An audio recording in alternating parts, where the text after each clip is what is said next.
Today I'm yelling. Look inside of my soul and you can find gold and maybe get rich. Look inside of your soul and you can find out it never exists.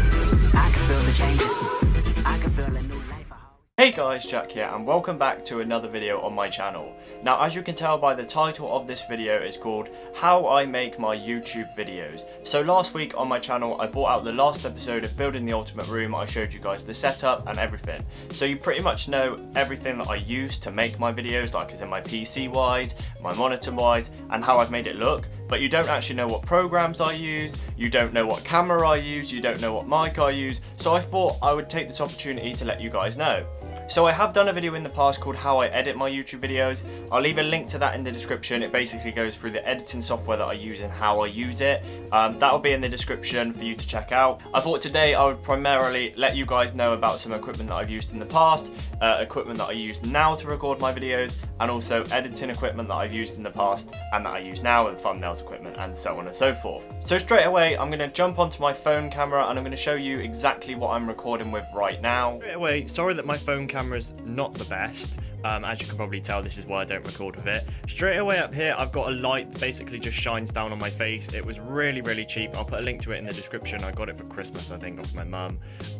Then I used the Rode microphone that cost me £50 that connects to my Canon 700D. I think you can see the label there, the Canon 700D, and then I usually have like the viewfinder out here so you can basically, I can see what's going on. And that's why half the time when I'm looking, I actually look there rather than into the lens. And my tripod, I really do need to get a new one. It's a really small one, so I just sit on my desk, point it at myself, but I want to get a better one, but that's what I use for now. I'll put links in the description to all of these. The camera comes with the lens, it costs around £500, and then the light, the mic, and obviously the tripod, I'll put all that in the description for you guys. So that's like the camera equipment that I use right now. So the old equipment that I used to use beforehand, when I was doing gaming videos, I would use OBS to record my screen.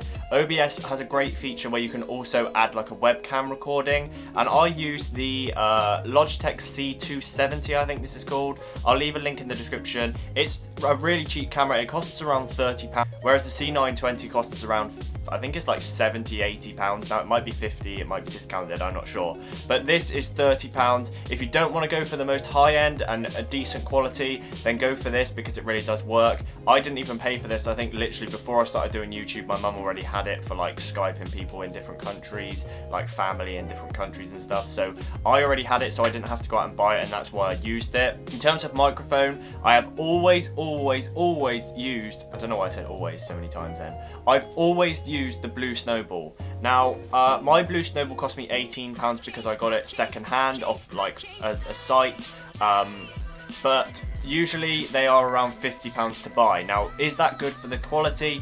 Yes, I think it's absolutely insane. If you're using it for gaming purposes or whatever, yes, it's really crisp. But I decided to get the Rode mic because obviously it attaches to the camera, so I don't have to do any external like extensions to the camera to make it any better in sound quality. I can literally just plug in the mic to the camera and it works straight away. So that's what I've used previously in the past in terms of recording software. So obviously I've used OBS to record my face before I got my camera. Then when I got my camera, you've seen all the equipment that I use now.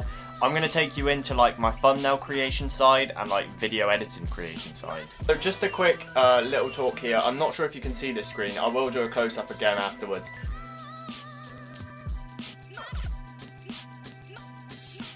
But this is basically what I use to edit my videos. This is known as Sony Vegas, and it's a really good software to start using for editing videos just because of the purpose it's so easy to use.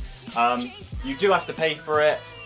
Before I started using this, I used to use Wondershare Filmora, which is also a really good thing to transition to Sony Vegas with because it's kind of got the same stuff in it. You only had to learn a little bit extra from Wondershare Filmora to be able to do the Sony Vegas side. So Wondershare Filmora costs around £30 for a full edition. You can get that on their website, and I'll put a link in the description for you if you want to use that. I know Fusion used it as well, so if you watch a few of his videos from the past, he used that to edit his videos, so it's the capabilities of that. And before that, I used to use Movie Maker on my laptop because obviously I didn't have a PC and I didn't have a camera, so I had to literally record with my phone and edit it, or with my Elgato and edit it on Movie Maker. And it's really basic, but if you're thinking of just starting a YouTube channel with around 10 to 15 subscribers, it doesn't really matter. But right as of now, I use Sony Vegas. I've used this for about 2 years now, because obviously I've been on YouTube now for 3 years, and I'm just looking at the calendar on the computer. 3 years and 8 months I've been on YouTube now, nearly pushing 4 years, and in that time I've used a lot of different editing softwares, as I've just explained. But Sony Vegas has been really reliable to me. It hasn't crashed at all as I've been using it. It's got its, you know, capabilities of doing stuff and not doing stuff. But hopefully I will upgrade from Sony Vegas soon. If you want to let me know of any really good editing softwares that are better than Sony Vegas, then let me know in the comments below. So now going on to thumbnail creation. So you can see this on the screen, I can see it there. I'll show a close-up as well just to be sure. But basically this is what I use for thumbnails. Now if you don't know what this is Photoshop. It's a really good tool for being able to, you know, make thumbnails, make banners and things like that. All the banners you see on my Twitter are all made using Photoshop. Before I got Photoshop, I used Paint.net, which is a completely free application. It does pretty much exactly the same as Photoshop does, but just a little less capabilities. And before that, there's sites like PicMonkey where you can make thumbnails for free, and obviously Paint, which, you know, if you've got a small subscriber count and not a lot of people watch your videos and you're putting them out for yourself, it really doesn't matter about the whole content side of, oh, it needs to look amazing, because there's not a lot of people watching it. So I always try and improve thumbnails as they get views. So if more people view a thumbnail or a video, I will change the thumbnail to make it look better, like I've done with my most popular video. The thumbnail used to look like this and now it looks like this. But this is basically the capabilities of what it has. So this is a thumbnail that I've made on it before. It was for a video where I reacted to my fans' old videos. And Photoshop is not a free application. It's made by Adobe, I believe, and you need to pay for it. You don't just have to use Photoshop for YouTube purposes either. You can use it for personal purposes. So when my families have weddings, I take pictures of it and I improve the exposure, add a few effects to the pictures to make them look a little bit better. And it's just a bit of chopping and changing between effects on Photoshop to make it look good. So guys, I hope you enjoyed the video. I've literally just realised that I didn't even film an outro for this video. If you did enjoy the video, make sure you leave a like and subscribe if you're new around here. If you need any other help with editing softwares or camera equipment or anything like that, make sure you leave a comment in the comment section below. Click on screen right now to see last week's video, and also click the little circle to subscribe, and I'll see you next week for another video. Peace.